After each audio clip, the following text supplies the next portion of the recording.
Welcome back to Straight Facts, Monday morning with Henry Wright. How are you, mate? I'm good, mate. I'm good. England obviously just won on penalties, luckily, but apart from that, I'm all good, mate. Thanks for having me on. Not a problem. Yeah, you're very lucky. I thought Nigeria were the better team. They had the better chances. James being sent off. But penalties, barring the first one, England were emphatic and we squeezed through. But Nigeria should be very proud. I think they had a very good World Cup and they should feel not hard done by because they had the opportunities, but they were the better team today. But look, I've seen England be the better team at World Cups, both male and female, and go out. So yeah, it's the way it goes. Viewers, let us know where you're watching from around the world. Sorry, we're a little bit late, but I didn't see the point of going live while that game was in extra time and going into penalties. And the world was watching. Lots to talk about today with a done deal for Arsenal. We're looking at the new bid for Caicedo, the Vlahovic deal to Chelsea. Did Harry Kane say goodbye yesterday after scoring 4 goals? We're going to get Righty's opinion on that. Plus, we're talking a little bit of Declan Rice and a little bit of Onana, who have both received kind of strange criticism after the weekend's games. I want to get Henry's opinions on that. Anything else you guys want to talk about? Send your questions in, send your opinions in, member chats and super chats. We always prioritize, but please, of course, hit like buttons for us right about now.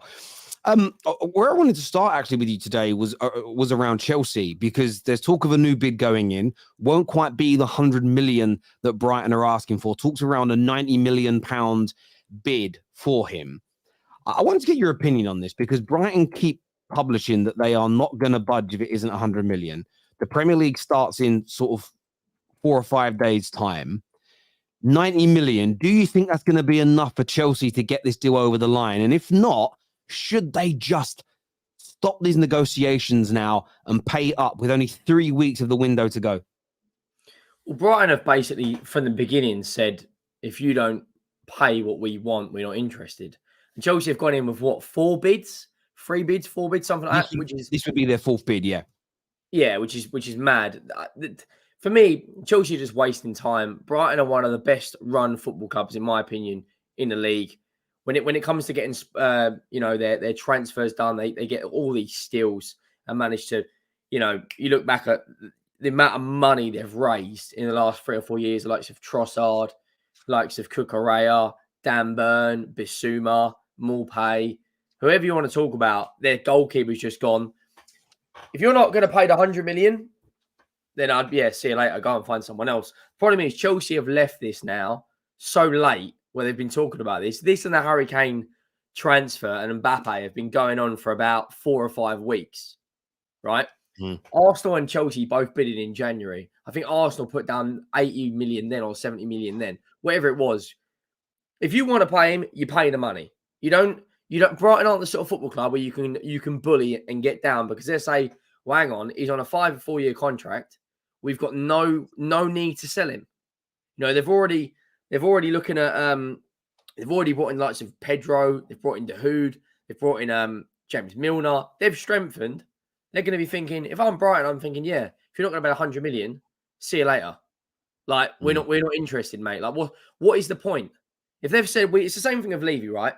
If Levy comes out and says we want 120 million, that's the only fee you're getting because we're not playing no hardball, right? But with Brighton, they want 100 million. If you're not going to pay it, then see you later. Like we have no need to sell. Caicedo obviously wants to move, but he's not going to force it. He's not going to come in and hand in a transfer request. He's not going to bully his way out of the football club. He's not going to do that. No, he's definitely not going to do that. And I understand the process of low balling and trying to negotiate a price down. I think this is the problem we live in such a polarized world. People say, Terry, but you advocate for it. I do. But there comes a point where you just have to pay if rivals start getting involved or when you're very close to the Premier League starting, because I think Chelsea look better through pre-season. I think they're cooking nicely, but they need to add these. They're looking at Elise. They're looking at Vlahovic. Oh, clearly, they want another striker because they're looking at him. Caicedo is their key signing. if they sign all those individuals, suddenly you look at this team and go, damn, they could be really dangerous with the additions of Nkunku and Gusto that's come in. We'll see with Sanchez in goal. I think a lot of Chelsea fans are sort of 50-50 on him, but they've just got to get this done. I see a lot of big Chelsea accounts tweet the same thing. Be patient. This deal will happen. Doesn't matter when, but it will get over the line. And I sort of look at it as this could be a very tight campaign in terms of getting back into the top four.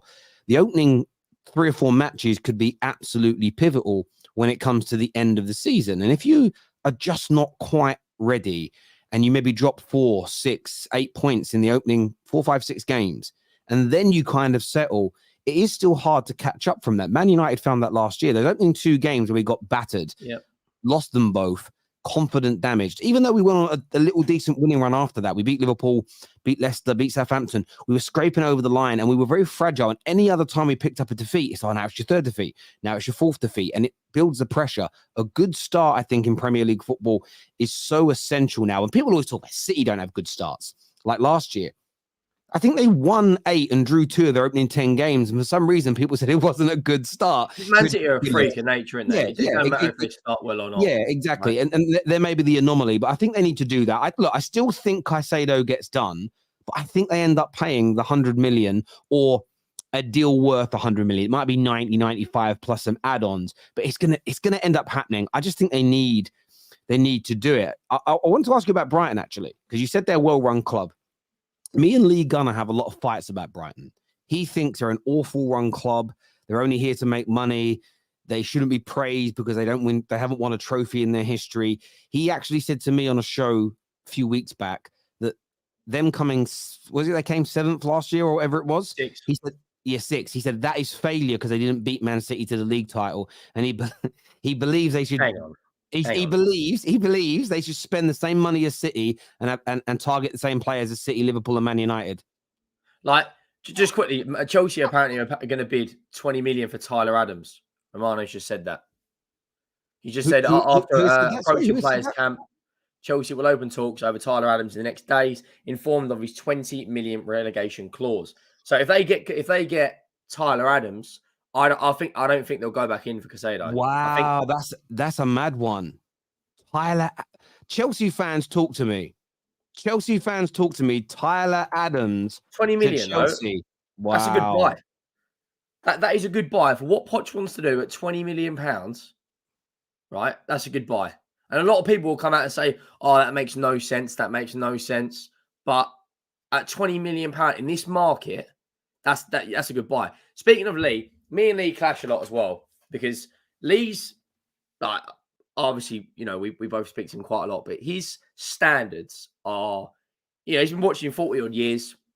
He's watched some of the greatest players the Premier League's had, the likes of Dennis Bergkamp and Henry, and that's great. And his standards will always remain as high as he's because of the stuff he's seen Arsenal win.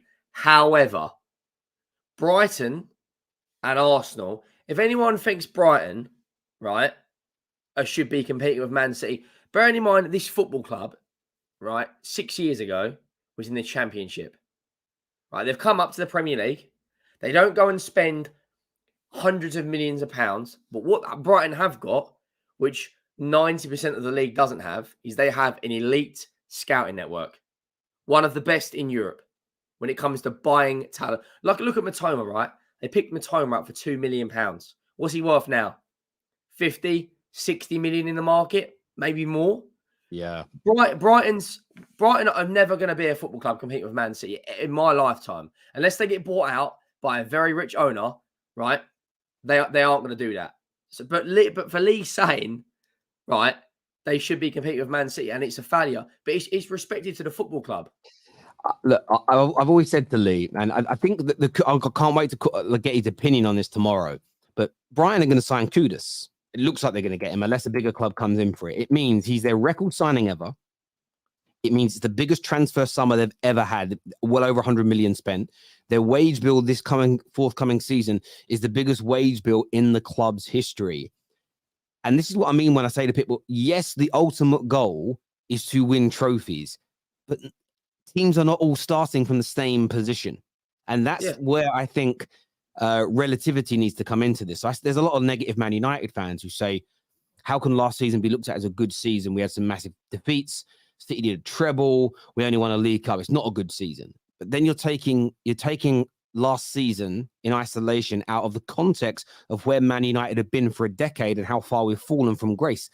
At the start of last season, we were not the team that won the treble in 99 or the European and Premier League double in 2008. We're a very, very different team indeed because of mismanagement that came before this manager and before this group of players were together. So you can't judge this group and this new manager based on all the previous failings and successes. You have to look at situations in isolation. That's how I look at the world anyway. Yes, your overarching standards are to get back to where you want to be, but you have to assess the situation that you are in. At the end of the day, if the Sheikh sells City tomorrow and they go back to the same level of money as they used to have, the standards will have to adjust. You can't go, well, no, we're going to maintain the same standards as the shit we had under the Sheikh and with Pep. Well, the situation is now very different. The context is different. Therefore, your standards must change and adapt. And I get what you just said there is spot on. It's the context. People say Man United's season last year was a failure because they didn't challenge Man City. But it's the context. Ten Hag's just come in, you won a trophy, and you got top four. Right? Arsenal fans yesterday, right? For me, and everyone's going to say, oh, how's a Spurs fan saying that? He's clapped, he's deluded. That is a glorified friendly, that game. There's nothing more. It's a glorified friendly. But look at it. Man City last year lost it to Liverpool. Liverpool finished 5th. Man City won a treble. I don't think Pep really goes, we didn't win the dinner plate. It's context. It is absolute context. Brighton are never going to be winning league titles. Man City are, because they've laid the foundation and spent billions. But this is the argument I always have with people. It's Brighton's income as a business is less than City, Arsenal, Man United, Tottenham, and Chelsea's wage bill. They simply cannot compete. They can't attract the plethora of talent that those clubs have and afford to pay them. They would go bankrupt. Now there is an argument. Well, their owner could pump more of his millions in, and they could do it. But again, not everyone's as rich as Sheikh Mansour or the Qataris or the business that owns Clear Lake, who own Chelsea, who are worth billions and billions and billions. And a lot of billionaires, their money isn't even liquid cash. Their billions is tied up in assets that they'd have to sell to generate all that money. So look, Brighton are a tough cookie to debate with. On the Tyler Adams situation, I just want to go back to it. The last line that I just read it here that a lot of people are asking for is Fabrizio says it remains a separate deal from Moyes' Caicedo. So again, for me, when I first read it, I thought there's been a lot of talk recently that they could go for Tyler Adams instead of Caicedo. According to Fabrizio Romano, that isn't the case. He's a separate deal. Listen, with Tyler Adams, it's an interesting one because I'm one of these people. I'm not a big fan of Leeds United. Never have been. One of my Man United fan, aren't you? But equally, the way they used to get praised in the Premier League, the way that they're, especially under Bielsa, people used to talk about them as they were this amazingly fantastic, brilliant footballing team. And I watched them and just thought, they attack a lot, but they're open. Their midfield gets run through. And Tyler Adams, he's decent, but I'm intrigued to see him play for a better team with better quality around him. Because I remember when Jota signed for Liverpool. Now, I'm a little biased with Jota because he was a client of mine when I worked at Barclays, liked him personally, have a little conversation with him every now and then. But a lot of Liverpool fans were like, why are we signing this guy? He barely scores for Wolves. I said, watch him in the Liverpool team. And when he's been fit, for the money he costs, he's been very good indeed. I think £20 million for Tyler Adams could be a very good piece of business if they land Caicedo. So if it's just Tyler Adams and Enzo, I don't think it's enough, again, to progress how they want. But if he's there alongside Caicedo and with Enzo, suddenly that midfield takes a very, very different look.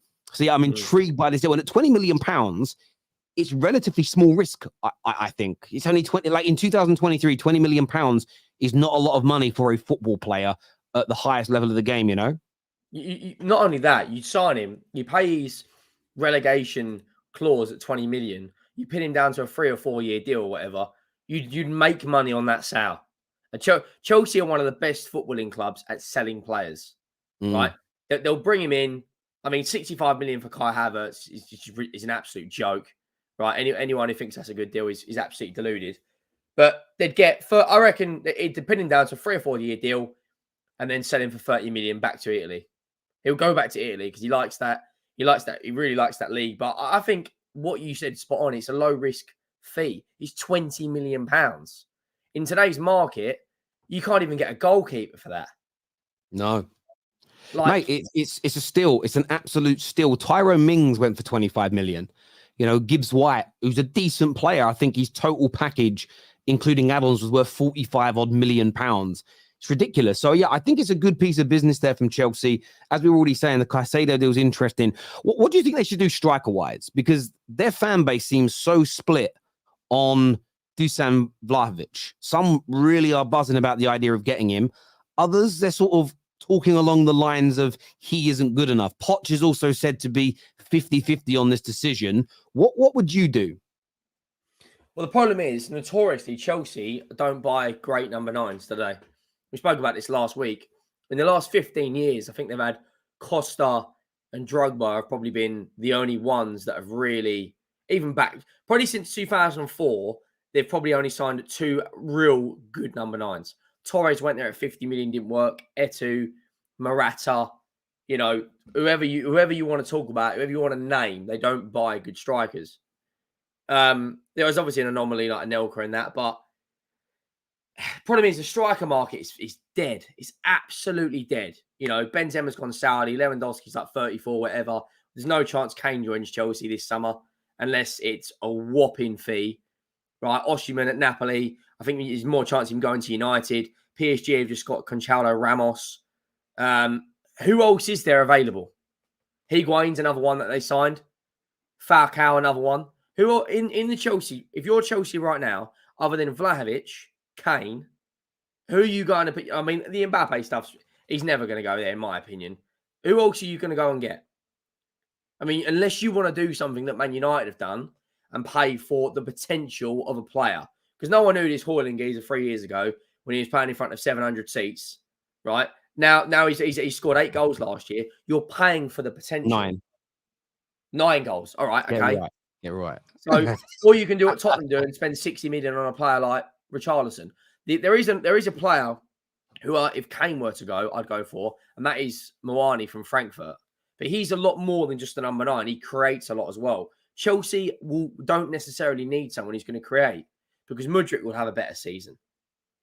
Right? They've bought a lot of players that will create goals. They need someone to put it in the back of the net. And when Vlahovic was at Fiorentina, it was a bit of a machine. Right? He scored 20 odd goals that season. Got his move to Juventus, playing in a Brexit team where you're literally counter-attacking like everyone. It's not going to suit him. A lot of people will say going for Tony, but that's a gamble in my opinion. This is the thing. I would say this. I'm not a big advocate for trusting a manager in when it comes to let me say that again. I'm not a big advocate for letting a manager buy the players he wants unless your club is adopting that style of football, that philosophy of football, the profile of players it needs beyond that manager. Yeah, for the next years to come. Yeah. Yeah. So, for instance, going from Poch at Tottenham to Jose Mourinho made no sense because all the kind of players that Poch would want to sign may not necessarily fit a Jose style of football. So, if Poch doesn't want Vlahovic because he doesn't think he can play his brand of football, and Todd Bowley and Clearlake want that brand of football to be here for 20 years, then they shouldn't buy Vlahovic because the manager is saying to you, look, the style of football you want can't be played with this player. In that instance, sometimes you're better off waiting rather than just spending. So Chelsea, when they tried to get Haaland 3 years ago, whatever it may have been, 2 years ago, I think it was, and they couldn't get him, and they dropped 100 million on Lukaku, shouldn't have done that. They should have actually waited, saved that 100 million and gone for somebody else. And that, for me, I mean, they could have then gone maybe for Harry Kane because that money they'd have the money to be doing that. So I actually think if Vlahovic isn't who you want and maybe Tony can do a job, you're better off waiting 6 months for a candidate who fits the bill than buying somebody who even the coach of the team is very unsure on. I think Chelsea last summer, if you look at deals for like Koulibaly as an example, a number of players were bought into the club for a manager who wasn't overly convinced by them. Or they brought players in, sacked Tuchel and then went to Potter, and he was like, well, these guys you bought in the summer are not for me. I wouldn't have bought them. That creates a big problem for you. So they just need to Brighton avoid do, though. You need to avoid that. Brighton buy players for the system the club wants to play rather than the manager. So if you look, the football hasn't changed since Potter and De Zerbi have been there. It's still very much possession-based, fast-flowing football. That's what proper football clubs do. You look at Ajax, it don't matter who's in charge. From the age of 7 years old all the way up to the first team, the club have adopted the same style of play. Same as Benfica, same as Lisbon, same as other teams in Italy. Romano's just tweeted again. There's a here we go for Edison Alvarez. Yes, yeah, gone to West Ham for 34/35 million pound fee. Buy, that is. That's a decent bit of business for West Ham. They may have taken a long time to get their deals done, and I'm hoping now there's going to be a bit of a spark now of deals. I'm hoping they take a couple of players away from Man United as well, if I'm being absolutely honest with you. But yeah, good piece of business for them. Listen, Brighton are fantastic at it, and it's the way Barca operate. Real Madrid, Bayern Munich, Ajax, Borussia Dortmund. Yeah, City do it. It doesn't mean you always get every signing right, but they also mean you can move on very quickly from them. Man United for a decade got it wrong. We just had this concoction of players who are meant for 3 or 4 different styles of football, and then you try to make them work in one team, and it was always a mess. And I think that's what Chelsea just need to avoid here. And you're better off buying nobody than buying the wrong person. And, you know, that's the same for all walks of life. Be single rather than date the wrong person. Trust me, your life is a lot easier.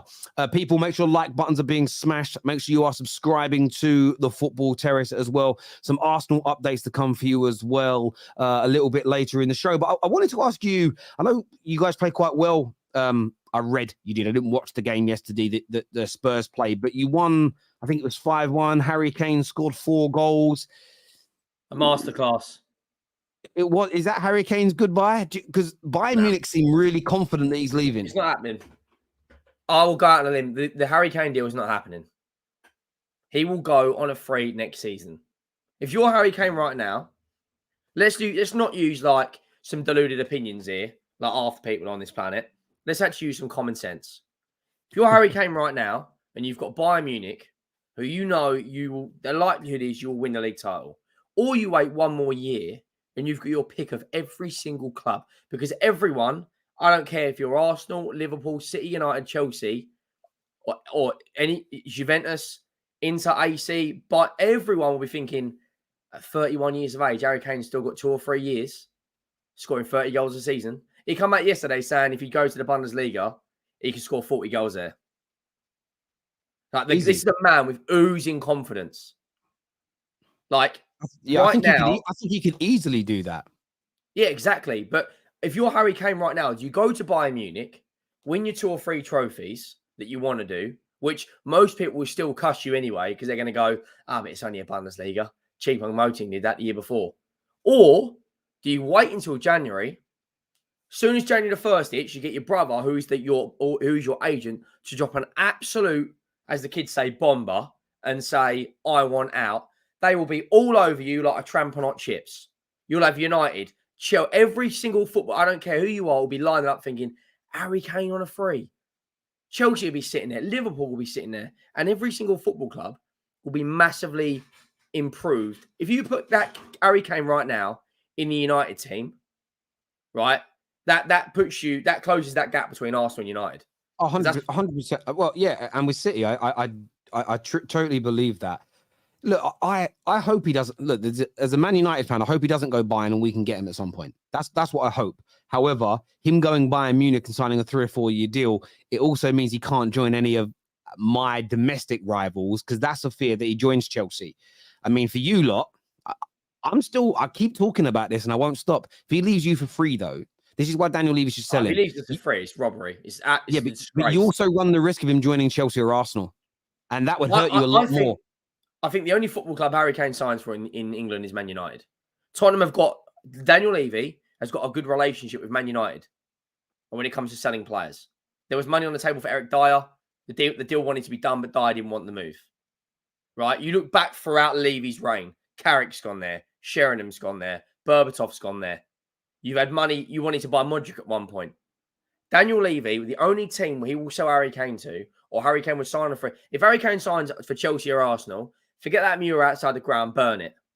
Because you've been at this football club since you was 10 years of age. 20 years you've been here. Forget any picture when he was 10 years old. I was singing about the FA Cup. He was 10. He was a kid. You've been it.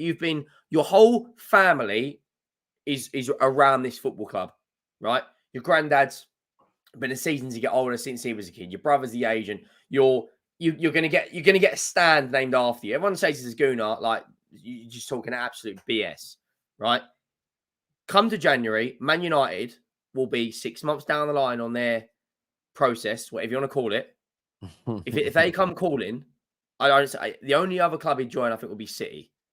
Because of his relationship with Tottenham, I can't see him joining Chelsea or Arsenal. I just can't see it. If he did, that would be bigger than Sol Campbell. And right now, I'd be outside the Emirates protesting myself. I hear you, but I remember Spurs fans back in the Sol Campbell era saying exactly the same thing. Yeah, but Sol Campbell just had no loyalty at all. He's sitting there going all about, I'm going to sign a new deal, and then the next minute Judas is in front of our fans, in front of our fans lifting trophies. I think right now, if Kane wanted to leave Tottenham, he would have handed in a transfer request. Back in 2019, 2020, Man City sitting at 125 million on the table. Did Kane hand in a transfer request? No, because deep down, he doesn't want to ruin his reputation with the fans. Yesterday, right, he's out there. Yeah. Scores 4 goals. And I don't care if it's Shakhtar Donetsk, right? I'm shameless. We had 70% of the ball. We absolutely dominated them. Yes, our defense is like a sieve. So it doesn't matter who we're coming up against. We're scoring up. We're going to concede. But the way he was spraying it around, he's finished from Kulusevski's pass, the header, the penalty, and being in the right place, right time for a tap-in. That is all round a brilliant number 9. There is no other number. I don't care if you're Erling Haaland or Benzema, no other number 9 in the world scores 30 goals in that Tottenham team. And that's not me being biased. I hear you, and I hear you. Like, Harry Kane is that good a footballer. I totally get that. Ike here says Arsenal is the most likely destination on a free. It's never happening. Honestly, Sarah, if he goes to United or if he goes to Arsenal, that should be a protest on its own to the football club. Because right now, they're going to offer it as soon as what my opinion is going to happen is Romano's just tweeted, Dan Kilpatrick, who works for the Athletic, when it comes to Tottenham news, him and Ali Gold are like basically Romano in the Tottenham world. They said if Harry Kane's decision isn't decided before the Brentford game, he will stay. So this week, expect that Furian Plettenberg, whatever his name is, he'll be twerking with a Harry Kane shirt on.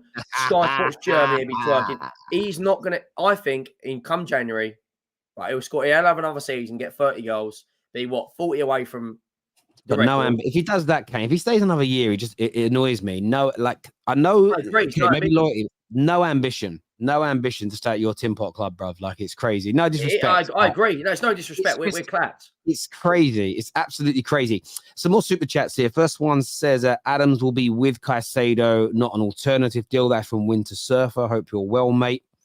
Caicedo didn't play the other day due to injury. He's camp denied, and of course he weren't injured. Man United said that when Fred didn't go on tour. We were like, oh, his personal reasons. No, we're trying to sell him, and when the deal at the time was quite close. So yeah, that's why he didn't move. Harry would rather lose the Shield or win it. I think he might mean Henry. Would you rather lose the Charity Shield or win it? It's glorified friendly, mate. I mean, like, Arsenal didn't even earn their right to get there. They got put in there by default because Man City dominated the league. Like, and then I see fans go, oh, Declan Rice has played 1 game, he's won a trophy. Harry Kane's played 401 nothing. If anyone thinks that Declan Rice is a better footballer than Harry Kane, you are absolutely deluded. If Declan Rice was Italian, he's £40 million. Like, no. He is. If Declan Rice is not English, class. Is he though? Yes. This man. Okay, give you an example. So look, the elements of Harry Kane's game that are better. Listen, goal scoring is the hardest skill in football. Harry Kane's one of the best ever in England to do it. There's no doubt. Could end up being one of the best in Europe ever. His ball playing ability is amazing. But Declan Rice is a top class midfielder and an amazing captain. He's taken a worse team than Harry Kane's Tottenham's and captained them to European glory. Do you know why he's done that? And leadership is also an attribute in the game. So technically, I would say, yes, Harry Kane technically is a better footballer than Declan Rice. Yep. There are many other attributes that are important in football that Declan Rice outshines Harry Kane in, and winning trophies is the ultimate barometer for success if you're a pivotal role in your team winning. And Declan Rice has 2 notches on that bedpost compared to a big fat 0 of Harry Kane. Mate, we're not putting the Community Shield in there as a major honour. Like, come on now. It's a trophy, though. It is a trophy, right? But so is the Singapore trophy. No one cares about that. Hang on a minute. Your football club on its honours page has the Costa del Rey Cup on there listed. Costa del Sol, and we didn't just win it; we won it back to back. Yes, right? But so your club takes Costa del Sol friendly tournaments. Oh yeah, we'll have a DVD on your honours page, bruv. Like your club loves it. If we won the Charity Shield, there'd be an open top bus parade, and there'd be a DVD made about it. The point I'm making is, did you guys make a DVD just for beat? You guys knocked Arsenal at the League Cup once, and a DVD came out, right? Yeah, we won the League Cup that year. Yeah. But I know, no, you didn't win the league. Just for that match, yeah, there was a DVD. Steve for the one game. I remember my dad bought it. I looked at him like, Dad, please tell me I'm adopted. Please tell me Mum cheated. I don't want to be your son today. When it comes to Tottenham, I mean, the mentality of the football club is to not win trophies. The mentality of the football club is to profit, right? The point I'm making is everyone comes out and says Declan Rice is the best DM in Europe. I've heard that so many times on Twitter, right? He's not even the best DM at Arsenal. He's not better than Thomas Partey. He's not better than Casemiro. He's not better than Rodri. Like, there's 3 DMs automatically better than this guy. I agree with what you're saying. As a leader, he is unbelievable. That's one thing Harry Kane will never have. He's not a leader. He leads by example, but he doesn't lead on a football pitch. The reason with West Ham, right, compared to Tottenham, West Ham focused on that Conference League because they knew that was their best route into Europe, and they took it seriously. Tottenham, however, we look at it and go, it's only the Tin Pot Trophy. Who cares? And then we have the audacity, my deluded fans, to say, oh, look at West Ham celebrating a trophy. We ain't done anything in the last 30 years. That's the mentality of this football club. I agree. West Ham, they deserve all the props they get. They took it seriously. They didn't lose a single game throughout the tournament. Right? Scamacca was very good. Antonio was very good. Jared Bowen writes his name in the history books for scoring a winner. Fantastic. Declan Rice lifts that. But the Charity Shield, however, they got in there by default. Let's be honest. They didn't deserve to be in there. Bigger fish to fry, blah, blah, blah. You know, AFTV, whoever you want to talk about, saying, oh, yeah, we got bigger fish to fry, then you get absolutely slapped at the Etihad. But hang on, how did Tottenham manage to beat Man City every year? How do we manage to do that? Because it's down to the mentality. Declan Rice, if he's Italian, I stand by it, he's not a £100 million player. If he's German, he's not a £100 million player. Where you're right in that regard is he wouldn't have the same level of commercial, there wouldn't be the same commercial appetite around him. So you would knock 20 to 25 million pound off of his price tag because immediately. Yeah, because his image rights are worth a lot of money in England because he's a star player in the England team. And it's like anything. Son's worth a lot of money to Tottenham, right?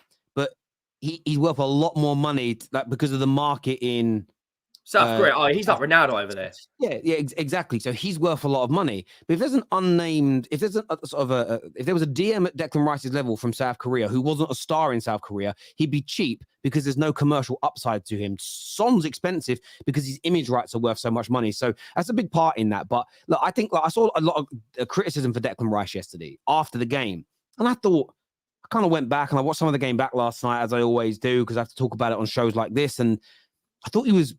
I wouldn't say he was well class yesterday, but I thought he was very good. First 20 minutes, he had all this ball, and I thought Arsenal are going to be cooked on the TL and on the shows because they've spent 160 odd million on 2 new midfielders. I know that Kai Havertz was playing more up front yesterday, and they're not having any real success on the ball. And then the second half of the first half, they had more of the ball. They were winning midfield battles, and I thought Partey and Rice have still got to get their partnership right. When one drops, when one goes forward. And I think they can actually alternate one going forward, one going backwards. It makes it hard for their opponents.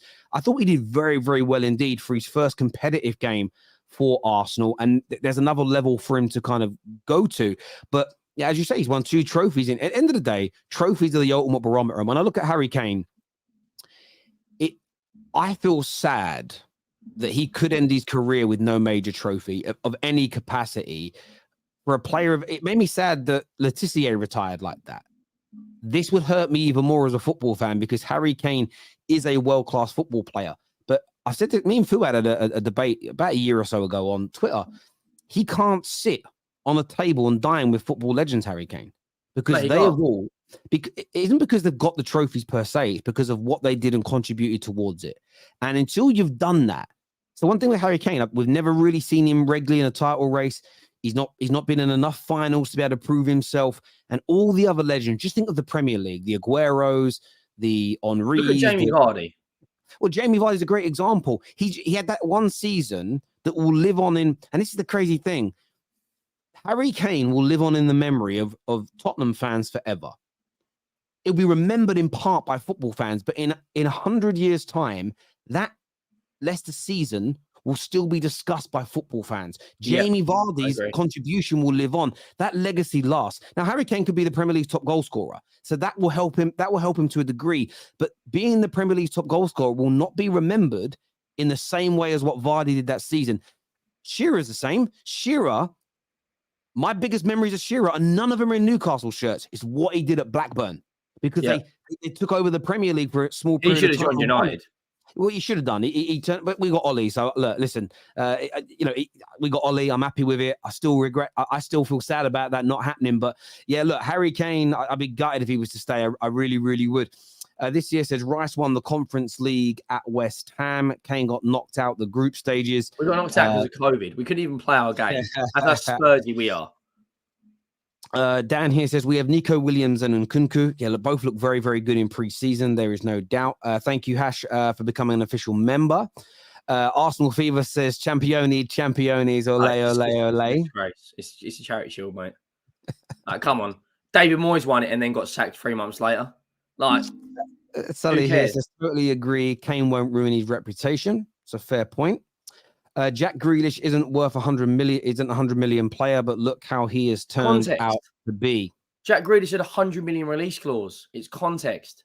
And Jack Grealish is 10 times the footballer Declan Rice is. Jack Grealish, before anyone says, oh, but yeah, he didn't score 10 goals, or stat merchants come out and say, but he only did that. To play on the left wing for Pep Guardiola, you have got to be mustard. Declan Rice goes to Man City last year, doesn't start. Fact. He does not get in that team. Pep Guardiola has said on record that Declan Rice is an absolutely fantastic football player. So he was wanted. But hang on, they also put in a bid of nearly £100 million for him. Yeah, but they do that a lot though. They did that with Ronaldo, they did it with Maguire, they did it with Alexis Sanchez. If he wanted him, they would have gone through with it. No, not really. It doesn't work that way. This is the thing. I would say, even as a Man United fan, when we were at our best, and you're a little bit younger than me, what are you, mid-20s, about 25? 27. 27, all right, mid-20s. You are 10 years younger than me. I remember when Man United were the best team in England by a country mile. We still got rejected we still went for players and they chose rivals. There were players that were picking Chelsea over Man United when they weren't challenging. You don't always get. There's like a fallacy that Fergie always got what he wanted. At the same time, though, Alan Shearer is a great example. We wanted him, we didn't get him. Paul Gascoigne turned us down for you, mob. That for me, if Ferguson for a sunbed, by the way, that was for a sunbed because you guys offered the same money as you, but in one of these drunken things, he went, well, if you buy my sister a sunbed, I'll change mine. And you guys bought his sister a sunbed, and that's great the deal. Ferguson would have got through to him and sorted out his head, and he would have gone down as one of the greatest footballers we have ever seen. Because Ferguson would have done that with Dele Alli as well. Dele Alli, unbelievable talent, but his head weren't in the game. In terms of that Jack Grealish comment, right? 100 million release clause is different to paying 105 million up front. Right? Admittedly, the release clause you've got to pay a certain amount, but that's what the player's at. You pay that release clause, there's nothing the club can do because they've put that in place. And Jack Grealish, is absolutely mustard. If Man City really want a player, they will go in and get him. They've just done it with Vardy, right? 90 million euros. I don't believe personally, or in my hearts of hearts, that Declan Rice was wanted that much by Man City. I think they wanted him, but not fully locked in. Not fully. When they're locked in, Terry, they pulled out of Alexis Sanchez. Alexis Sanchez at the time was one of the best players in the league, wasn't it? He was unbelievable at Arsenal, and they wanted Ronaldo, but they didn't fully lock in. Look at us. Tottenham do it all the time. All the time, like Richarlison. Who in their right minds would pay 60 million for him? But we did because we really locked in and wanted him. I hear where you're coming from. There's super chat here that says Kane will become Arteta's B. I don't know what he means by that, baby or brother. B team. Okay, Arteta will be behind him, is what Arsenal Fever says here. Believes he's coming to you guys. And he says, if Arsenal didn't deserve to be there, who did in the Community Shield final? Well, in my opinion, if you win the FA Cup in the Premier League, the Charity Shield should be scrapped that year. Because it's pointless, mate. Arsenal get in there by literally bottling a league title, being at the top for 94% of the league, bigger fish to fry, and then automatically get into play against Man City. That makes no logical sense. If you win the FA Cup and you win the Premier League, the Charity Shield that year is scrapped. Let's be honest. Well, they can't do that because it's literally to raise money for charity. That's kind of like the point. Whoever wins the FA Cup, whoever what that raises, you pay it. Like it's madness. That being said, if we got in it, I probably would celebrate it. Well, listen. It's like all the shameless gooners who said that. Why is anyone celebrating winning the Carabao Cup? Why'd they bother spending money on tickets to go to the Community Shield yesterday? Yeah, mate. Listen, I love Rio Ferdinand. He's a hero of mine. He basically tweeted alluding to winning the Community Shield means nothing. There's pictures of him holding it, running around the pitch. Yeah. Honestly, I don't get it. Jack Grealish doesn't even start for England, is what Wayne says here. It's true, he doesn't. Yeah, but he should be starting, shouldn't he? Let's be honest. This is a big take. Not over Rashford. He's not better than Rashford at football. For the way football I'd like to play, I'd start Grealish. My front three would be Saka, Grealish, and Kane. But I get why people would say Rashford. What's your favourite start? What kind of music do you listen to? Everything. Like my Spotify playlist. I've got this DJ thing on Spotify now where it basically plays, like it's an AI DJ that plays all music. There's everything in there, from rock, metal. Who's your favourite singer? Singer? Or like artist? Artist, probably Drake. Okay, so do you think Drake is better than Metallica? No, because Metallica have been doing it a lot longer. Okay, I respect you on that, because the reason I'm saying that is like preference is an interesting thing, right? Because preference-wise, I prefer Drake to Metallica, but I recognize that Metallica have outsold him. Therefore, they are a better musical group. AC/DC have been doing it since the 70s. No, right? So I hear you. So my point is this: I have a preference of music, but I have to recognize achievements. I have to recognize that not everybody sees football through the lens that I see it through. So I just think Rashford, the reason he starts over him is because he's seen as a better football does Rashford, if you're playing an England team, right, Kane starts up front, right, because we don't have anyone else here. Rashford could play there, but he's not got the same goal impact as Kane. On the left, right, the way I would play football, Grealish's job would be to get in behind and create chances and score goals. Rashford's best, in my opinion, running in behind through the middle. That's when he's at his absolute best. In terms of goal scoring, he blows Grealish out of the water. We all know that. So the way I look at Grealish is this. Technically on the ball, Grealish is better than Rashford. I'm very, very aware of that. And there's elements of Grealish that I love. But what he doesn't do enough. So when people talk about what I really find hypocritical about the Jack Grealish conversation is when he wasn't scoring or getting assists for City for the first 18 months of his career there, he was, no, that's not his job, Terry. His job is to make space and sit out wide and create things for like space for others. As soon as he started doing that and then scoring and assisting, everyone was like, now we're seeing £100 million man. I'm like, yeah, you are now, because he's delivering goals and assists for creative, like attackers, inside forwards, wingers, and strikers in this era of football. That is, for me, it's a stat that you have to judge people on. If you're in those advanced positions and you're not creating and you're not scoring at the highest level, that's a slight on you. Like, imagine Harry Kane is what he is with all his ability, but he was only scoring 15 goals a year and getting 3 or 4 assists. He wouldn't be Harry Kane. If Haaland and Mbappe were who they are, but they got 1/3 of the goals, they wouldn't be the phenoms. Even with Messi and Ronaldo, if they were as good as they were technically, but were only scoring and assisting 20 GA each a year, they wouldn't be the aliens that we called them.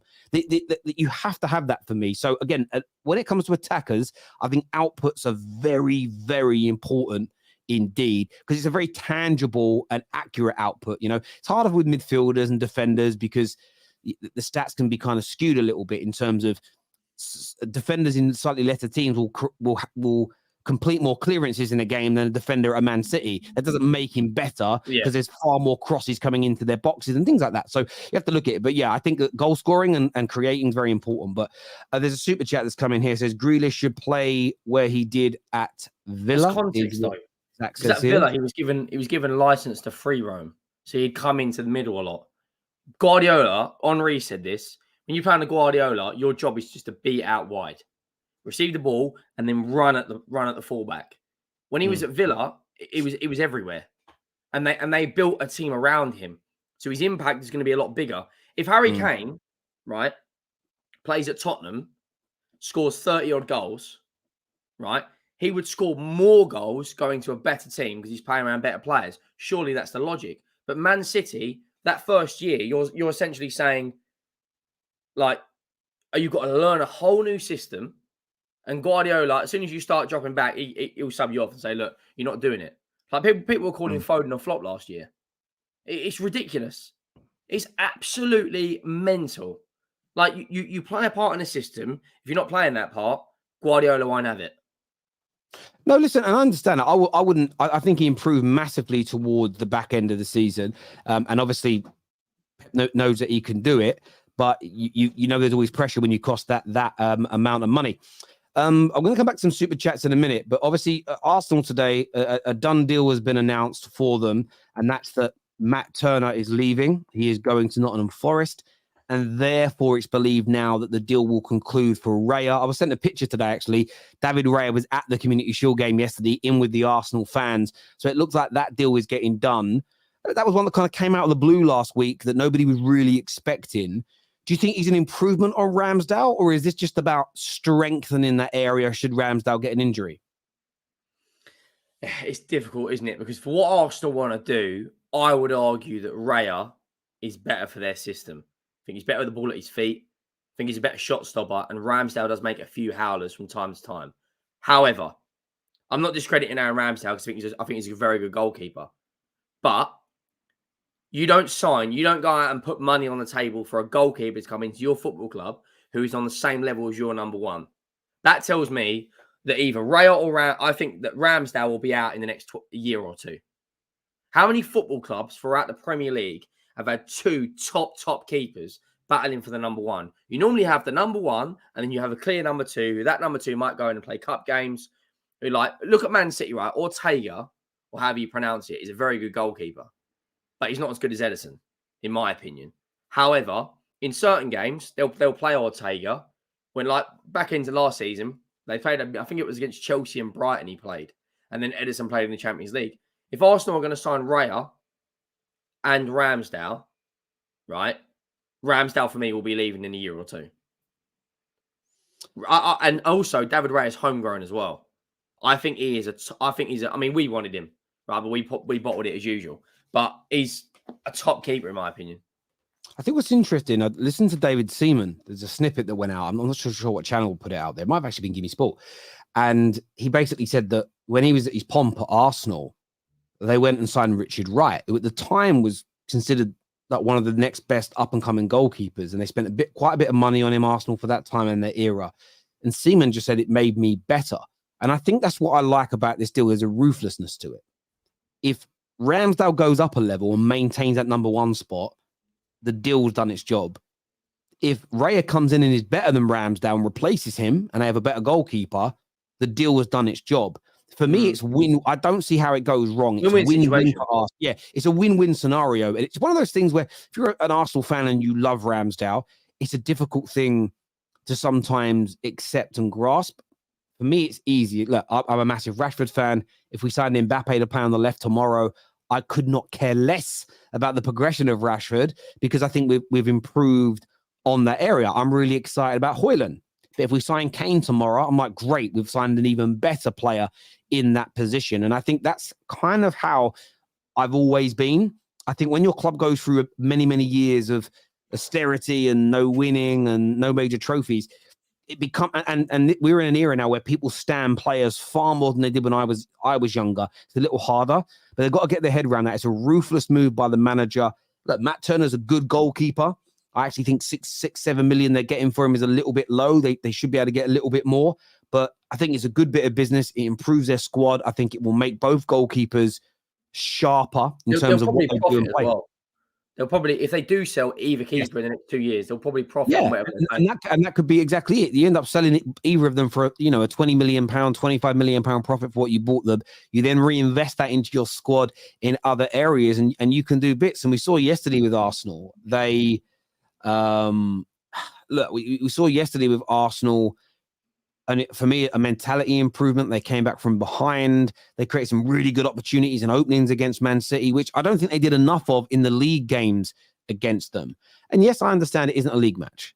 I understand that it's the beginning of the season, not the end of the season. But I thought there was a psychological change yesterday, a psychological advantage for Arsenal in terms of them knowing they won't always lose to City. That would have been 9 defeats on the bounce. And that's a big, hard and difficult hill to climb over.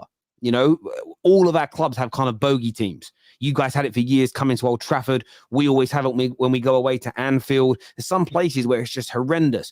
Arsenal broke another one last year when they beat you for the first time in forever. City as well. City haven't scored a goal at our place yet. Exactly. But I think if City beat you once, you'll probably find them, they'll do 2, 3, 4, 5 on the bounce or something like that. I'm not saying Arsenal are going to beat City 4 or 5 times on the bounce now, but I think psychologically it was really important for them adding that goalkeeper. And in my opinion, they need one more attacker. We saw yesterday Havertz in the right positions. Is he going to score enough goals? I'm not fully convinced. I think he'll be a good player for him, though. I think he'll be a good player for them. I just don't know if he'll score enough goals as a number 9. But yeah, you're not convinced by Kai Havertz. No, I'm not. Listen, I think Chelsea to get 65 million for him is daylight robbery. Arsenal desperately need a number 9. If they put a goal scoring number 9 in that team, they have got every chance of going and winning the league title. The problem is that it's very similar to Liverpool. Liverpool's goals were out wide, right? Salah, Mane. Arsenal's goals last year were out wide, Martinelli, Saka. And the number 9 in that system, in both systems, Liverpool and Arsenal, wasn't necessarily the goal scorer, but was essentially a false 9 that was creating a lot. If Arsenal go and get a goal scoring number 9, I'm talking 15, 20, 22 goals a season, they've got every chance to go and win the league. As hard as it will be for me to take, if they go and get, let's say hypothetically they went out and bought, I don't know. Let's say they sold a couple of players. They sold Balogun, they sold Nketiah, and they put, let's say, 100 million on the table for Osimhen, hypothetically. If they have him in that team, in my opinion, they pip City to the league. If they have a goal scoring number 9, that's the difference. Man City have got all these players around. They've got Erling Haaland, who will score 50 goals a season. I get you. They scored 88 goals last year, though, Arsenal. And, they scored a goal yesterday. They could have scored 2 or 3 others. I think they'll be all right goal-wise this year. Macavia here says it's not a psychological boost, in my opinion. It was a glorified friendly. They won. They still haven't. But this is what I would say, though, Macavia. Because I know what you would say if they lost. Arsenal bottle it again. This is going to damage them. They haven't improved. And that's the one thing I would say. When Arsenal win a match, and the reason I defend Arsenal in this circumstance is because I see the same thing with Man United. Whenever we pass a milestone, it's played down for one reason or another. But whenever we fail at a milestone, it's compounded as being a really big and pivotal moment. And I think for me, I see a lot of similarities in the hypocrisy around the way Arsenal is spoken about when they achieve something or win something or go on a good run, in the same way as I see with Man United. But if Spurs win their opening 3 or 4 games of the season, everybody thinks it's amazing. Liverpool can go through bad runs. No one cares. A team like Chelsea can do 600 million and come 12th. And there's been barely any conversation about it all summer from the wider media, as an example. I see people actually defending Haaland's performance yesterday. Now, I know Haaland is an amazing player, but to have no shots on goal, barely any touches, and be pocketed, if that was a Man United striker. That's a Premier League game. That's all over the media.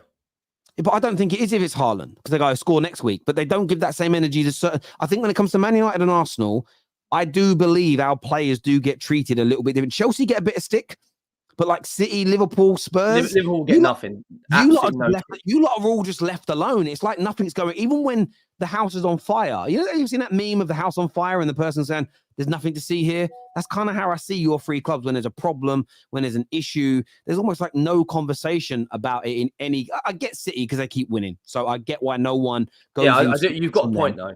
You have got a point. If it was a Man United, if it was Hojlund had a game like that, even though he's not as good as Haaland, so therefore he's a flop. It would be crazy. And the better the player, the higher the criticism should be when they have bad games or bad moments. But for some reason, certain people seem to get an absolute pass all last season when it comes to Liverpool. I'm like, their defense leaks chances game in, game out. The amount of times I watched shows talking about Liverpool, and it was just ignored. And all you ever got from Jamie Carragher was, when they get those two guys back from injury, they'll improve. And they never did. Even when the only Liverpool player that did get a lot of criticism at the beginning of the season was Darwin Núñez. Remember when he got red carded against... I don't think he did. Sorry to interject. Listen, I think Darwin Núñez is a very talented player, and I think he's going to come good. And I said that in a lot of shows. It was the first time ever man got called Captain Chaos, and it was like, I know he isn't scoring or creating, but he causes so much chaos. And I'm like, hang on, I've never seen a striker that isn't scoring enough, isn't performing well enough, just be praised for running around. The last striker doing your job, basically. The last striker who got that was a Liverpool striker, Firmino. When he wasn't scoring, they were like, yeah, but he's a defensive striker. I've never seen a centre forward defensive striker. Mate, it's crazy. How does that even make sense? Literally crazy. Yes. Yeah, someone here says, Terry, you do videos about Trent. Of course, I talk about it, but I'm not the media. I'm not talking about me. I call it out. Get ready, Terry. Erik ten Hag has spent more than Klopp. Yeah, I saw that one. He's had a higher net spend. Listen, I told people before, you can't celebrate a good net spend sometimes. Liverpool's net spend is where it is because some of their best players have opted to leave them and they've raised big money. Look at Tottenham's net spend. It's not something to celebrate. City's a little different because they're sold lots of young talent that they've nurtured to be sold on. But when you lose, if Man United's net spend improved this summer because Bruno and Rashford put in transfer requests and we raised £190 million for the two of them and our net spend looked good, I wouldn't celebrate it. I'd be gutted that two of our best players want to leave. Well, I think our net spend in the Premier League is lower than Burnley's. Burnley haven't been in the Premier League that long at all, have they? If you look at our net spend, it's well, I mean, we've got one of the worst owners in the Premier League. I stand by it, probably the worst owner, and we'll celebrate anything we can. Did you see that we've just agreed a deal with Paramount for the Ninja Turtles? Fucking club's a disgrace, mate. It's a madness. But as I say, like I just feel, that's kind of why I defend Arsenal because I see similarities. And the reason I do it, if I didn't do this as a job, I wouldn't care. But it's almost I can't sit out there and defend Man United, but then join in with the same behavior towards another football club and be a hypocrite. A lot of content creators do because then you get clipped and you get shared and you get huge traction with it. I just can't do it. I have to be consistent in my approach when things are unfair. They won a treble. What did United or Arsenal win? That's irrelevant, though. That doesn't mean... So City won a treble. So that means that if Haaland plays 3 bad games on the bounce, we're not allowed to criticize it? Nonsense. Hi, Terry. So excited for the league to start again. Did you already do your top 4 predictions? By the way, Colleen finally DM'd me back. I'm glad you got your DM back from Colleen. She was actually in the Netherlands the other day. I saw it on her Insta story. I haven't done my top 4 predictions yet. I'm waiting later on in the week. We're going to do that on the terrace. We'll get that done. The top 4 is easy. Man City, Arsenal, Liverpool, United. There you go. There we Chelsea go. Will get 5th. Newcastle will flop. We'll be anywhere between 6th and 15th. Depending on you're going to be that bad. Spurs are going to be that bad in your opinion. It depends because if Kane goes, it's going to sound ridiculous, but if Kane goes, I don't trust this football club to buy the right players. It's just taken us it's just taken us since the 23rd of June, and we still haven't announced Van der Ven. The 23rd of June to get a centre-back from Wolfsburg in the Bundesliga. Who knows? Terry, the problem with us is we got a really tough start to the season. We've got Brentford away, which only Arsenal beat them last season at their place. Right, they slapped you lot 4-0. We drew. They beat City. Don't remind me. Right. Then after that, we got your lot. We never, ever play well against Man United. Ever. Last season, when you beat us 2-0, I would have honestly rather laid on broken glass than watch that again. We had 30% possession. We had 2 shots. Right. Then after that, you got Burnley and Sheffield United. You never want to play the promoted clubs early on. Ever. Especially at Turf Moor. What happens if they get a result against Man City? They're going to be absolutely buzzing, right? And then after that, we got Arsenal and Liverpool. So straight away, it'll be all the media you watch. All the media will be all over Postecoglou. Has he got what it takes? Postecoglou will be trending out. I guarantee it. If we have a bad start to the season, Postecoglou will be trending Post-Ange out or Postecoglou out. Let me ask you this question. Are you big Ange or are you in Postecoglou? I think Ange is great. I think Ange is everything we need. It's not a big name. It's not Mourinho. It's not Conte. He's not coming in saying I'm here to win trophies. He's here to lay the foundations. We just spoke about it. Teams that play the same style of football, irrespective of their manager. He's come in, right? He said straight away, he said to the press, I don't care about your questions about Harry Kane. I want to talk about what I want to do with the football club. The way he conducts himself in interviews and the press conferences, he doesn't throw players under the bus like Jose or Conte did. Conte was throwing every single player under the bus and not taking one bit of accountability and responsibility for the way we played. Right? We're a defensive team, but we're leaking 60-plus goals. Where's the logic in that? The idea of a defensive team is you don't concede goals. Now, Postecoglou will play a nice, attractive brand of football. We're never going to be up there winning the major honours anytime soon. But at least when we go down there, we might get to see some good football. So far, in pre-season, we've had 70% possession, 63 and 68. We are going to be similar to Brighton last season. Score a lot of goals, but in some games concede a lot. That's what Tottenham's going to be, up and down, up and down, up and down, up and down. Until we go and buy the centre-backs that Postecoglou wants and a DM, I told you, we could finish anywhere between 6th and 13th, 14th, 15th. Especially if Kane goes. Sounds peak. It sounds peak. Viewers, hit like buttons. Get this past 1,000 likes while we're live, please, people. Arsenal fever. This is a big take. This might trigger you. This might trigger you, Emery. Do you know what name is short for Henry? Do you know? No, a lot of people call me Harry, but yeah. It's the weird. It's that.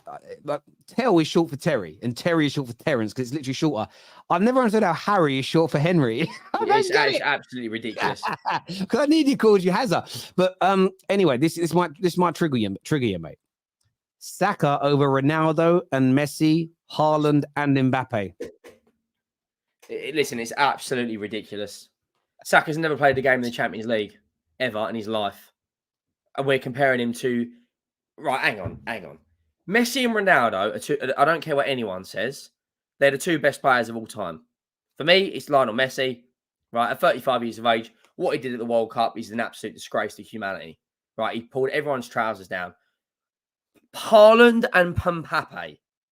Right, I said the other week, Mbappe's not the best player in the world, but he is a better footballer than Saka. And Haaland is a better footballer than Saka as well. To come into the Premier League and go, yeah, I'm going to turn it into a Farmers League, gets 50 goals. Like, absolutely ridiculous. Hang on. Why is that Payush guy got a picture of me? There's so many clapped fans out there, isn't there? Like, oh yeah, I like it. He does. He's got a bit funny picture of you. This here says, "Good morning, lads. Good morning. It's afternoon now, but thank you, bro." He says, "Just on my way down to the Arsenal parade. By the way, anyone think yesterday's result makes a material difference? City have lost the last 3." Spot on. Absolute facts. Man City lost it last year to Liverpool, and what happened? By the way, look into the Community Shield curse. Been talking about it all week. Only 6 teams that have won the Community Shield that year have gone on to win a trophy.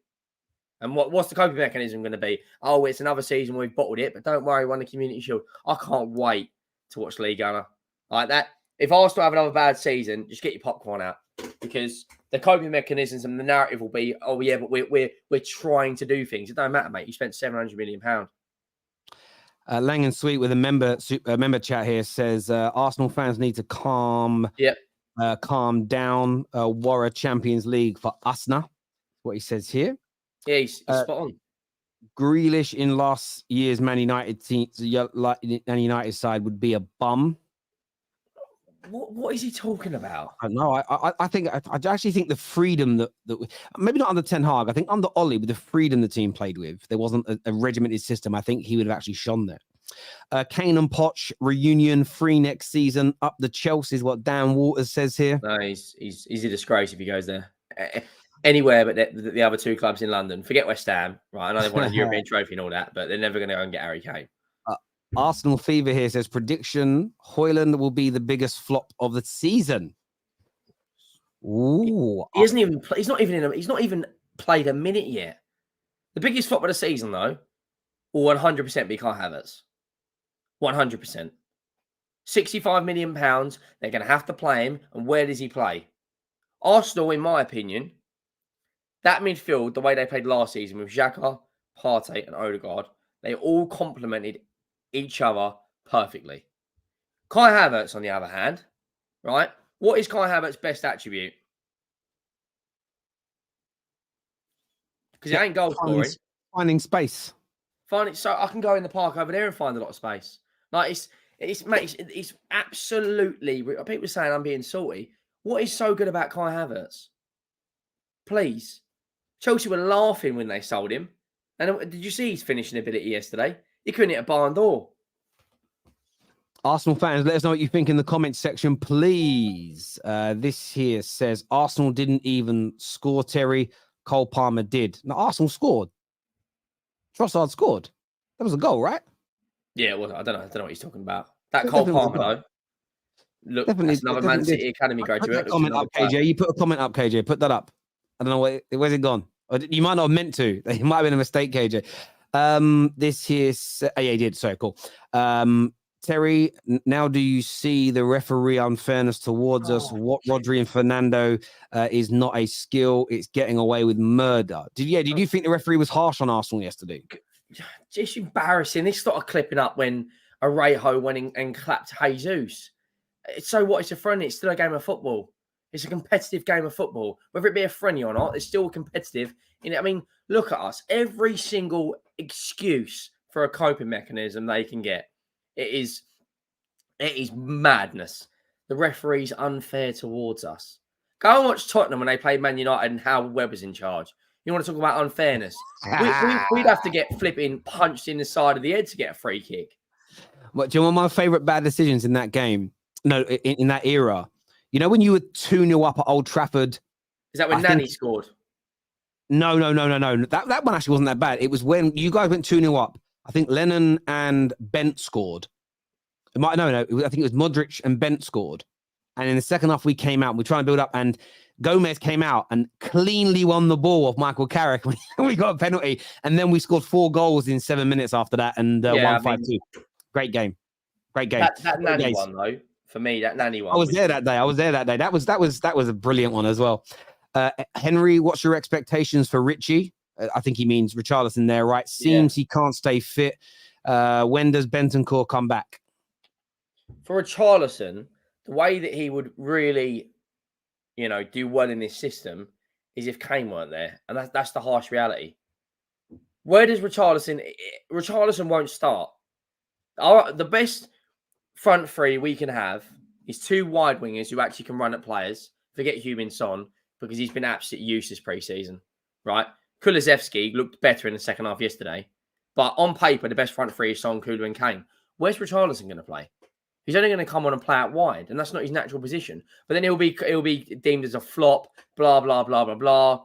Richarlison 007 stats we'll be talking about because he hasn't scored a goal. Like, if you put a player in an unnatural position out wide when you know they're not going to score that many goals because you've got Harry Kane in the team, we can't call him a flop.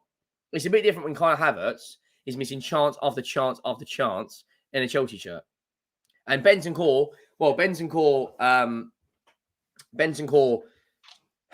it's difficult because he's back training now, but he's not probably going to be fully fit for a couple of months. And I don't want Tottenham to rush him back because an ACL injury could be career ending if it's wrong. Yeah, you can't rush that back. No, I hear you, bro. This here from Red on right says not that the dinner plate that made the win important. It's beating the treble winning side to do it. Context is everything. We beat City every year. Like, I don't understand what the big deal is. We beat City home and away in the Champions League without Harry Kane. Heung-min Son turns into Michael Jordan and carries us to the Champions League semi-final. Last 2 seasons ago, we beat Man City again without Harry Kane 1-0. We scored 2 goals at the Etihad as well. Emerson Royale scored. Trevor here says Spud tears are my favourite. There's no tears here, mate. It's absolutely ridiculous. Thank you. This Ike says that Kai Havertz offers Arsenal the direct route. That's what he's. Okay, and what's the direct route to what? Trying to score goals. Okay, what's Kai Havertz's best goal scoring season in England? Oh, I'm going to say 15 in all comps. I'm guessing. I'm saying 15. That's the top of my head. This is going to have a butcher. I don't know. Wikipedia will be good for this. Nice, quick, easy. Let's have a look. What are you saying it is? I'm going to say that he has never scored more than 12 Premier League goals in a season. Oh, so never scored more than 12 Prem. Most Prem goals ever 8. Most goals in all comps 14. 14 in all comps. 8 goals. Yeah, 8. It's ridiculous. And we're acting like this guy. I mean, who was that guy the other day that said he reminds me of Kaka? Like, it's embarrassing. No, I don't even listen. Someone said someone said to me, you got to watch the full clip though, Terry. It's out of context. I'm like, it's what AFTV posted. It ain't my fault. They didn't put the whole clip up. The only similarity to Kai Havertz and Kaka is they're both over 6 foot. He couldn't even lace Kaka's boots, mate. We're talking about a guy that got applauded at Old Trafford, right? Made 2 defenders run into each other. And the United fans clapped him when he got subbed off. We're talking about a guy that's won a Ballon d'Or. Like, it's absolutely ridiculous. Calling him the new Dennis Bergkamp. Dennis Bergkamp has probably got the greatest ball control up there with Berbatov the Premier League has ever seen. And what a player, by the way. Yeah, I know. This here says, by the way, Terry, thoughts on Timber. Alvarez just joined West Ham. We won't have a team left in Amsterdam once again. Bro, do you know what? I think the fall of Dutch football in terms of money is a sad thing to see. The Dutch teams through the 60s, 70s, 80s, 90s were some of the strongest in the world. Yeah. I think there is a sadness to that. I understand completely. I thought Urian Timber, considering he's a right-sided centre-back who sometimes plays right-back, to play left-back and be brilliant yesterday shows his ability as a footballer. The last time, listen, I'm not going to compare him yet because this guy did it for decades, or a decade. But the last time I saw someone right-footed and plays on the right do that well on the left, legitimately was Dennis Irwin. People don't actually remember that Dennis Irwin was a right-back, not a left-back, but he just did 10 years at left-back, the biggest club in England. So, yeah, look, I'm not saying he's going to be as good as that Timber because that's massive standards of Dennis Irwin. But he's a good player, though. Timber's a really good player. He was absolutely impeccable. I thought it was good going forward. I thought he was brilliant defensively. So, yeah, and it's his most unnatural position that he could play defensively. So, yeah, I mean, I can't imagine taking Harry Maguire or Lindelof and playing him left back. You know the what I'm harsh saying? reality is, Timber can you imagine Dyer playing left back for you? left back in the changing rooms, mate. That's what I'm saying. That's how good he is. He could do it. On that Timber, he comes to Tottenham and he becomes our best defender immediately. I think that's a steal. Whatever was it, 40 million they got him for? It's an absolute steal. Brian here says, how much did your 60 million striker score last season? Yeah, let's not go there. You've been there. He got one goal. He got one goal, right? He got one goal, but if Richarlison would have played up front for the season, he would have scored more than 8 Premier League goals in a Tottenham shirt. Maybe. I want to say thank you to Hay here for his first. He didn't say anything, but it's his first ever super chat. Thank you very much, bro, for the donation. I appreciate that. Spurs will be shit in the Prem, but can Ange going all in on the Carabao Cup?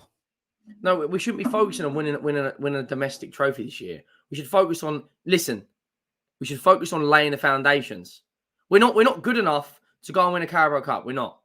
We're not better than Chelsea. We're not better than Liverpool. We're not better than City. We're not better than United. We're not better than Arsenal, Brighton, Newcastle, Villa. Right. Now, Villa are signing Diaby and Pau Torres, and it's taken us 6 weeks to get a centre-back from Wolfsburg. We should focus on laying the foundations and getting a play style. It's too much of it. We signed all these defensive players and then brought in an attacking manager. We've got so much deadwood to get out of this football club. It honestly is a joke. I'll rip up 18 contracts. Try and win a trophy. Yeah, we should, but we're not good enough for that. So what we should be doing is focusing on laying the foundations and getting an ethos ready. Like, look at Chelsea. They're buying players to fit their system. We haven't got a clue what we're doing. We brought in a goalkeeper. We wanted Raya. They said, "Oh, hang on, you want 40 million?" So we bought some keeper from whoever it was, Embly or something. It then's taken us 5 weeks or 6 weeks to get Van de Ven over the line. Harry Kane's going, potentially. We've got no director of football, right? Scott Munns, who's chief football director, hasn't even started. Pre-season's been an absolute mess. Who books a game to play in Thailand during typhoon seasons, right? Knowing that there's the likelihood he's going to get called off. We lost to West Ham's B team. I think we're going to go and win a Caballero Cup. You got absolutely more chance of winning the lottery, mate. Unless we do what United did last year and play and get quite fortunate, but still turn up. United probably had the easiest route to the League Cup ever last year. Yeah, but because you guys all flopped. So it does make it easier when you guys do badly. So, Terry, any new shows for next season? We have a few things planned. Keep your eyes out for some things we've got coming on the terrace very, very soon. A lot of people have asked why not been in the studio and things like that. They'll all be made clear, but I didn't have a very good second half of the football season health-wise, so I spent a lot more time at home, feeling almost back to my best. Well, the best I can feel at nearly 38. But I had a really bad second half of the season health-wise. Didn't go out so much. So I had to cut back on a few things. But we've got some shows returning and some new things on the way as well. Light Straight Facts is going to evolve. And you'll see that later on this week. Tell Uncle Fester that the last 4 times Arsenal have won the Community Shield, the Premier League winners have been dethroned the next year. Calling you Uncle Fester. Hang on, Uncle Fester. What is he talking about? Seriously. Maybe he thinks you're bald under that hat. I don't know. Cheers, Mikey boy. Well, I'm not. You can see I'm not. But what did he say? The last 4 Premier League teams. What did he say? The last 4 times Arsenal won the Community Shield, the previous champions, so the team that won the Premier League the year before, didn't win it that season. Well, Arsenal ain't winning the Premier League this season. I'll tell you that for free. Well, I'm going to come back to that super chat because Arsenal Fever's back and says, we are winning the league. Plastic City, here we come. Based on what? Based on what? You beat Man City in a friendly. Let's see what happens when you go to the Etihad and you got Don Robbie outside doing Captain America speeches for you lot to get absolutely slapped. I'm talking like no lubricant, utter penetration. Like absolutely embarrassed. We put in a better fight against Man City every year than you lot do. I don't understand where this... It's absolutely embarrassing, mate. One little friendly against Man City, and they're giving it large and in charge like this. Mate, do you know what Arsenal are like? Years ago, Arsenal used to be the biggest club in the country, right? They were absolutely dominating. And it's been 20 years of... You know everyone says the history of Tottenham. Look up the history of the Emirates. How many title races they've bottled? 5. So you think they've got no chance of winning the league this year, Arsenal? They've always got a chance. Arsenal are a good team. But you're writing them off right now before a ball's kicked. Yeah, because unfortunately for them, there's a better Spanish manager with a better squad, and the ethos at Man City is to win at all costs. We need to win. In February, Guardiola has got sign of the treble written up. Jack Grealish put it on his Instagram, saying we're going to go and win the Champions League. It's the mentality. Atletico Madrid said in August, imagine having the chest to say in August, we're winning the league to the media. We're going to win the league. Arsenal, whenever something happens, there's always a coping mechanism. They get knocked out of the Europa League to Sporting Lisbon, who we knocked out the Champions League, by the way. Just saying. They get lobbed, some geezer you've never even heard of, lobs the keeper, Ramsdale. And what's the coping mechanism? Oh, we've got bigger fish to fry. But when it comes down to crunch time, if you look at Arteta, whenever it comes down to crunch time, he falls apart. Back to the top 4 2 years ago. All they need to do was get a point against us, and we slapped them 3-0. Last year, comes down to crunch time with the Etihad. Right? What happened? They absolutely fell apart. It was a training session for Guardiola. And now they've got Vardiol and Diaz. Vardiol and Diaz. I mean, that Donald Trump wanted to build a wall, right? Between him and Mexico. Just get them two. That's all you need. Vardiol and Diaz with Johnny Bone Stones. De Bruyne. It's not even... There's no point, mate. Mate, it's funny. I need to tell you, they're calling you Uncle Fester because they said your eyes are like Uncle Fester's. Who cares, mate? Who cares? I'm just thinking about... Someone said in the comments, get him a light bulb. If you've not watched The Addams Family, you won't get the reference. I think it's a bit harsh to write Arsenal off just now. We have no ball's been kicked. Where do you think Arsenal will finish? What league position? Second. Okay, so you still think they're a good team? I've not said they're not a good team. I think they are. I think Arsenal are a very, very good side. But unfortunately for them, Man City are just better at everything. At absolutely everything. They're better defensively. They score more goals. They've got a better number 9. They've got better leaders in their team. You know, the likes of Gundogan last season, whenever it comes to a big game, he turns into, prime R9. Well, I hear you on that. Hey here says, tell Uncle Fester that's going to stick, by the way, in every show you're on here now. Yeah, that's fine, tell Uncle Fester that Spurs have failure written in their DNA. That's just not true, though, is it? It's just not true. Is it not? No, Daniel Levy. Before Daniel Levy, do you want to know a fact? Before Daniel Levy was in charge of Arsenal, Tottenham had more FA Cups than Arsenal. Sorry, before Daniel Levy was in charge of Tottenham, we had more FA Cups than them. Right? Since the year 1999, Arsenal have gone on to win Premier League titles, FA Cups, and what have we done? Won 1 League Cup. Because winning at Tottenham is not what they care about. They care about money. Who's got the highest season to get in the country?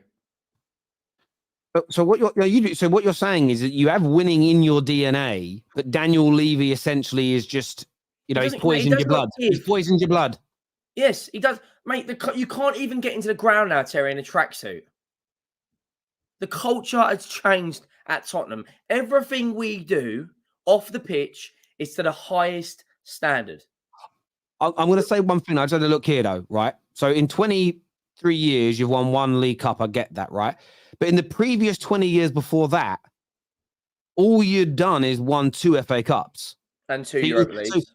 So wait. Oh, yes, sorry, you're right. In 90, no, one. You won 3. So you won the FA Cup in 81, the FA Cup in 82, and the UEFA Cup in 84. So in the 20-year look how period, many FA Cup finals and League Cup no, finals. I get that, but you're only like, what I'm saying is about winning mentality, and maybe I'm looking at it from a Man United, Liverpool, City perspective. Like 3 trophies in 23 years is still not a lot. No, I know 1 in 23 years is worse, but 3 in 20, in 46 years, you won 4 trophies. That's not winning DNA. No, I agree. But there has been many a time where Tottenham have had a good team and Levy, look at the Poch era, right? If we had a couple more players, I know you could say that about loads of teams, but in that Poch era, that is probably the best 11 to not win the league. Look how good that 11 was. Danny Rose, Walker, Jan, Vertonghen, Dembele, Eriksen, Kane, Son, Ali, Wanyama. It was an unbelievable 11, right? All Levy needed to do was sprinkle some fairy dust and get 2 more players, and we'd have won the league. I hear you on that. I do get that criticism. I do get that. So the point is, whenever it comes down to, look at this window, we're crying out for centre-backs. 6 weeks to get Van der Ven over the line, who's going to have so much pressure to deliver. It is unreal. You're so fine. You blow my mind. Hey, Mickey, it's good. Why is Fester raging so much is what Andrew says. Andrew says here. Uncle Fester, look up the history of the Tottenham, is what Beck says. It's madness. It's absolutely madness. Terry has found a bigger waffler than Lee. Top talent ID is bigger what? Me and Lee waffle because we've got high standards. I've never known winning. I've never known winning, wanting to win something, be a waffler. Being a problem. Benzo here says, getting slapped, what like Spurs did against Newcastle. Yeah, it was embarrassing. That's probably, the worst Premier League defeat we've ever had. Oh, it was amazing, that game. Shouldn't be focused on winning a cup. Wow, is what Guna Dan says. No, I'm not saying that shouldn't be all of our focus. But right now, we've got so many players at the football club. Like Eric Dyer and Davies have been here 10 years, mate. Mate, it's crazy. Dyer doesn't start for any Premier League club. A question, out of all the Arsenal players, who would you take at Spurs? Well, I'll take their back 4 in a heartbeat. So you would take. So I'm going to do this. See if you agree, based on the squad you've got now, and I'm looking at the starting 11s. We'll do main best players. Yeah, you take Ramsdale. He's better than your goalie. I take Ramsdale or Raya. Yeah, you would. Yeah, or Raya when he comes in. Right back, you would definitely. Ben White is better than Porro. Yeah, every day of the week. Their centre backs are better than your centre backs. Yeah, Saliba would walk in and become our best centre back. Saliba and Gabriel walk in. I mean, you can. Who's your Well, I left don't know back? about Gabriel. Okay. Because he had a very good season last year, but there's a bozo gene in there So somewhere. any of your midfield get in? Because for me, it's Partey and Rice start. Yeah, with Odegaard in the attacking. Odegaard's better than Maddison. The only player from your team that gets in is Kane. Yeah. Well, it depends. Because if you get Son fully and firing on all cylinders. Son at his best, him and Martinelli, I can have that argument. Very close. Right now, like age-wise and how long he played for you, Martinelli. The only player that Martinelli, I think. Like, it's crazy because 5-6 years ago, it was the other way around. You barely got an Arsenal player. And who's responsible for managing that? Daniel Levy. Look at Brentford in the Championship 4 years ago. Newcastle in the Championship 4 years ago. Villa, Brighton and Fulham. And hang on, how is Brighton and Villa overtaking where we are? The football club is an absolute disgrace. Clapped, bruv. It's clapped. I'm excited. I'm just thinking about the football season. I can't wait. This here, thank you for Mr. Official. He says, I prefer Hojlund's play style over Haaland's. Haaland is only an area player, top class though, but Hojlund is everywhere in the front line. Skills, touch, shot. Which one is best for United? Listen, if someone said to me now, you can either have Hojlund or Haaland, I would take Haaland. I'm not saying I wouldn't. However, I get where you're coming from. There is the ceiling on ability in terms of hold-up play and technical ability on the ball, where Hojlund looks like he could be better than Haaland at that element of his game. However, I want to watch him play in the Prem first. Haaland is definitely the better player by a country mile right now, in my opinion. But I get your train of thought. I do get your train of thought. And sometimes it's not the opinion. I always said something the other day, like when people predict things, you can get your prediction right, but your logic and theory can be wrong.